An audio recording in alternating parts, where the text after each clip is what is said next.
Yesu ashimwe bwoko bw'Imana, ndabasuhuje nanone mbifuriza umugisha uturuka ku Mana.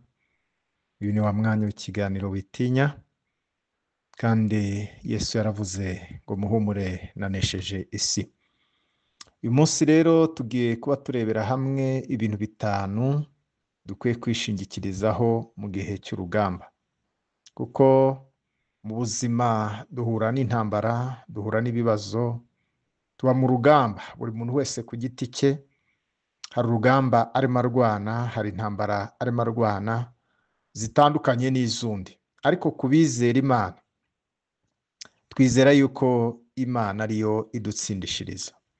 Uyu munsi rero turareba igitabo cyo kubara, nicyo tugiye kuba tureba ibice byaho 14. Turahera ku murongo waho wa mbere tugeze ku murongo wa 8. Aravuga ngo iteraniro ryose ritera hejuru rirataka, abantu iryo joro bararira. Abisiraheli bose bitotombera Mose na Aroni. Iteraniro ryose rirababwira riti, iyaba twaraguye muri Egiputa, muri cya gihugu cya Egiputa, cyangwa iyaba twaraguye muri ubu butayu. Uwiteka tujyanira iki muri icyo gihugu kugira ngo tuhicirwe n'inkota? Abagore bacu n'abana bacu bazaba iminyago. Ikiruta si uko twasubira muri Egiputa. Baravugana bati, twishyiriyeho umugaba dusubire muri Egiputa. Maze Mose na Aroni bikubita hasi bubamye imbere y'iteraniro ry'Abisiraheli ryose riteraniye aho. Yosuwa mwene Nuni na Kalebo mwene Yefuni bari mu mubare w'abatasi icyo gihugu. Bashishimura imyenda yabo, babwira iteraniro ry'Abisiraheli ryose bati, igihugu twagiciyemo tugitata ni cyiza cyane.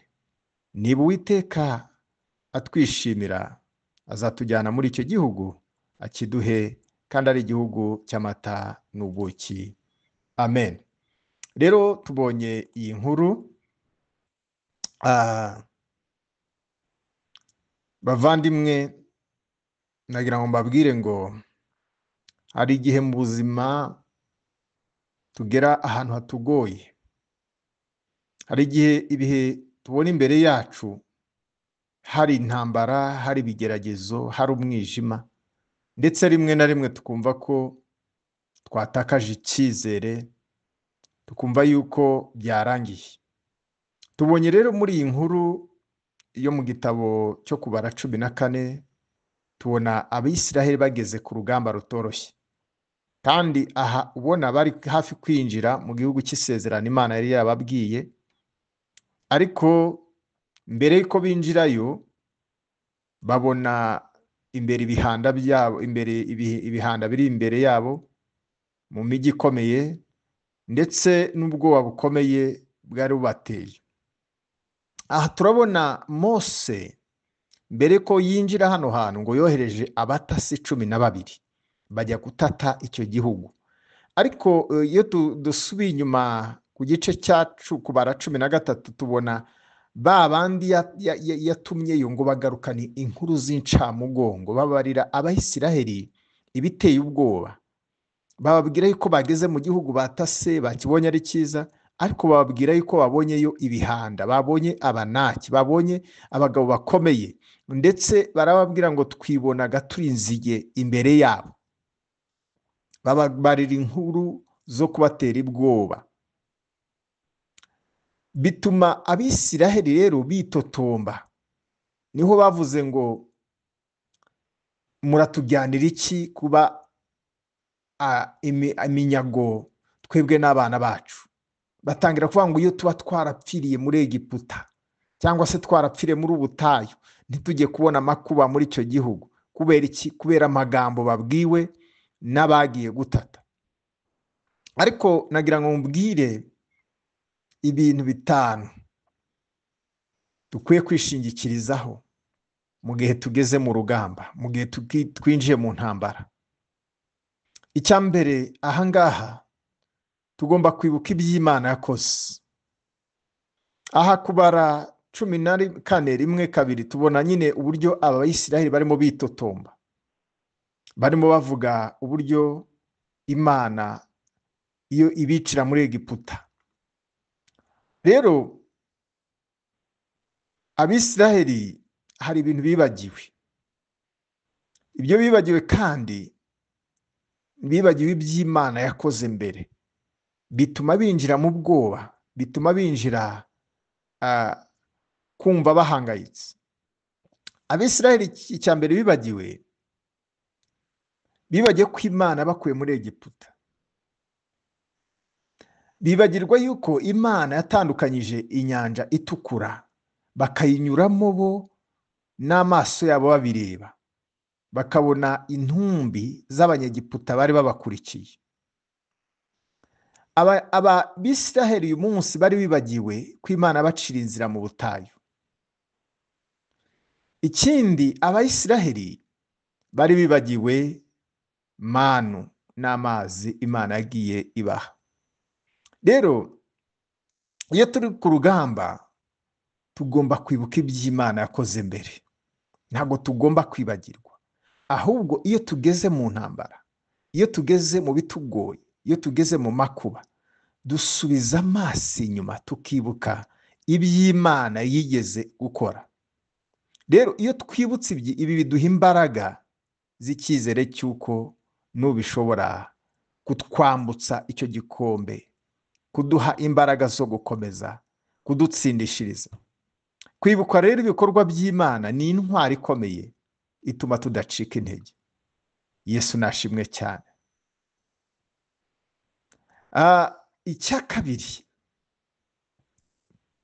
kuguma mu gaciro no kutikura ku myanzuro y'Imana.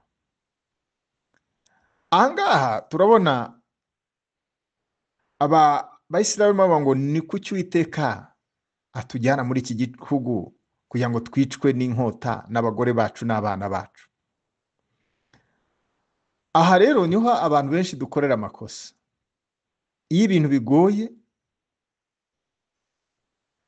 dushaka gusubira inyuma, tugashaka gusubira aho twigeze kuba, dushaka gusubira muri Egiputa aho twari imbata. Abayisiraheli bo bitekerereje gusubira mu bubata, basubira aho bahoze mu bubata, ntibemera gukomeza imbere.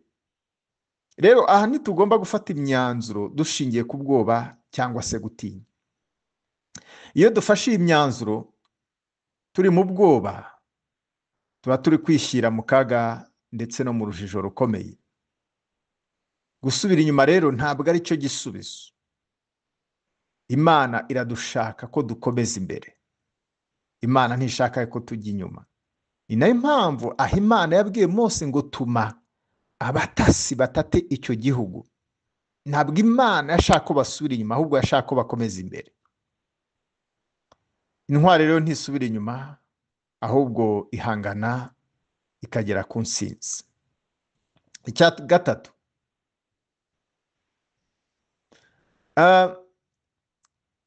kugira ngo tubashe kugera kuri iyi ntsinzi ni ukugira abayobozi bakomeye mu kwizera. Kugira abayobozi bakomeye mu kwizera. Aha Mose na Aroni, mu gihe ababitotombaga bari muri ibi byose, ngo barapfukamye imbere y'iteraniro, batakira Imana. Aha tubona Kalebu na Yoshua, abo bo bari batase icyo gihugu, nibo bazanye ijambo ryo guhumuriza.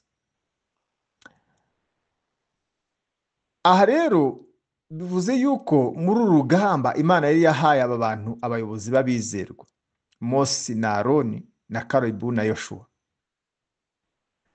Rero ikintu gikomeye, aho kwinuba bo barasenze. Aha niho navugiye ngo kugira abayobozi bakomeye mu kwizera. Mu gihe ibintu bibaye bibi, mu gihe bageze mu kaga, mu gihe babona nta gisubizo, bo barapfukamye, bapfukamira Imana.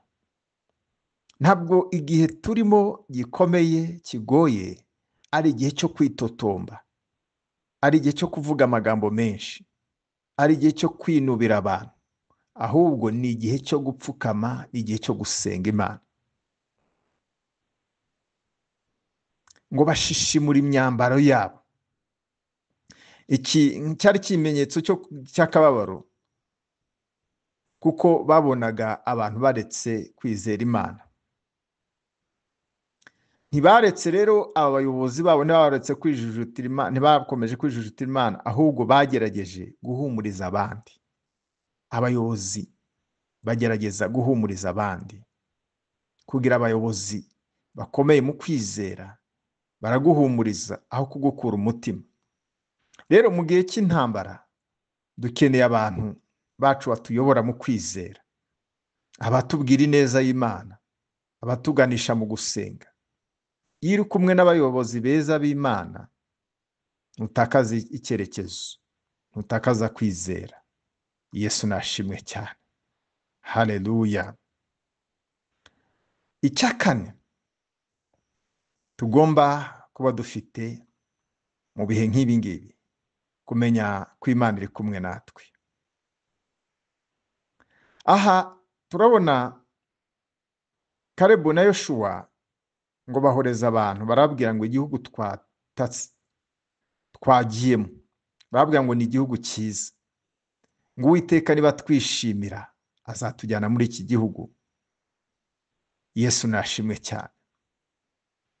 Imana bo bizeraga badashidikanya, kandi bahumuriza abandi babereka ko Imana itigeze ibata. Nubwo bari imbere y'ibihangange, nubwo bari imbere y'ibihanda, ariko bari kumwe n'Imana. Hari igihe ubona igihanda imbere yawe, sinzi igihanda ubona, ushobora kuba uri kumwe n'igihanda cy'uburwayi, ushobora kuba uri kumwe n'igihanda cy'urugo rutameze neza, ushobora kuba uri kumwe n'igihanda cy'ubukene, ushobora kuba uri kumwe n'igihanda, simbizi igihanda uhagaze na, ariko kongera kwiringira Imana, ukavuga ngo Mana, nubwo mbona iki gihanda mu buzima bwanjye, nubwo mbona iki gihanda imbere yanjye, ndakwizera kuri kumwe nanjye. Rero nta cyari kubahagarika, kuko Imana iri kumwe nabo. Nubwo hari igihanda imbere yawe, ongera kumenya ko Imana iri kumwe nawe. Biravuga ngo mbese tuvuge iki? Ubwo Uwiteka ari kumwe natwe, umubisha wacu ninde? Ongera wizere ayo magambo, ongera wizere Imana iri kumwe nawe, ongera wizere Imana wiringiye. Kubw'igihanda kiri imbere yawe ntikigutera ubwoba. Baravuga ngo Imana nitadutererana, Imana nitwibuka, natwe ngo abo bantu tuzabarya nk'imitsima. Rero urugamba rwose ni ruruta Imana yacu. Nta mbaraga, nta rugamba, nta ntambara yarusha imbaraga Imana yacu.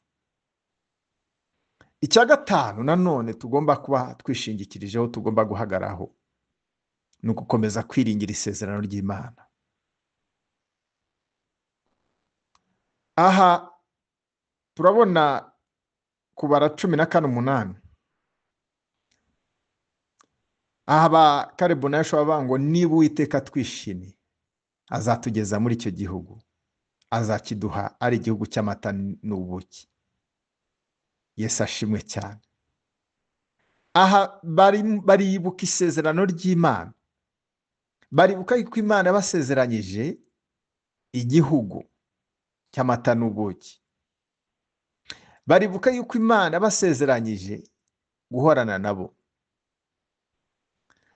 Nubwo hari ibihanda, nubwo hari ibihangage, ariko isezerano ntabwo risubirwaho, ntabwo rihera, isezerano riracyahari. Rero igihe turi mu rugamba, tugomba kongera kwibuka isezerano ry'Imana, tugomba kongera guhagarara mu isezerano ry'Imana, tugomba kongera kuvuga tukatura amasezerano y'Imana, kuko iyo twongeye kwatura ibyiringiro byacu, iyo twongeye kwatura amasezerano y'Imana, iyo twongeye kwibuka amasezerano y'Imana, biduha ibyiringiro, biduha imbaraga, biduha ubutsinzi. Rero Imana yacu ntabwo ijya yica amasezerano, ihagarara ku isezerano ryayo.